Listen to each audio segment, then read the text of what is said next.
Bakit po sinasabi ni Kuya Onyok na hindi daw naman niya pinapalayas? Parang iniimbento lang daw. Kasi pag nakakainom po siya, sa gabi nahingi na po siya. Si Kuya, pinapalayas ang nakababatang kapatid. Alamin ang buong kwento na ito sa episode na Mapagpatol si Utol. Face to face na, mga kapatid.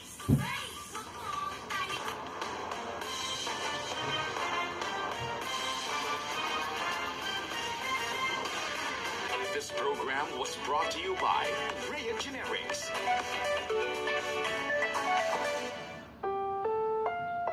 Ang susunod na programa ay rated SPG. Striktong patnubay at gabay ng magulang ang kailangan. Maaaring may masiselang tema, lengguwahe, karahasan, sexual, horror o droga na hindi angkop sa mga bata.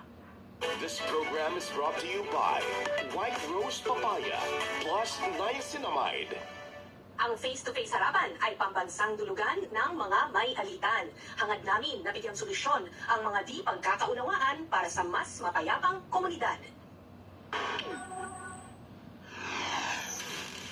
Ay, handa, tumatalog tayo. Ngayon talaga yan siya. Ayan, gusto ko talaga dito sa kapatid dahil pagkakapatiran, always and forever. O, di ba? Tama, tama. Isip ko talaga. Kasama yan po sa ating hashtag life goals. Di ba, Team Puti? Happy talaga ako sa kapatid, Ate Tuesday. Di mo lang alam. Isa ka rin eh. Umaga hanggang gabi, nandito ako. Kung sa kapatid di makapagpatawad, Team Pula, handang magpakita ng habag!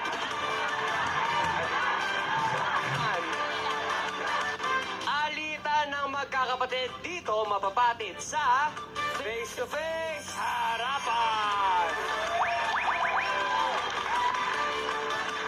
Dama mo ang malasakit ng isang tunay na kapatid. Sa kanilang gabay, may pag-asa at direksyon. Please welcome our harapang tagapayo. Siya po ang ating legal expert, Attorney Lorna Capunan.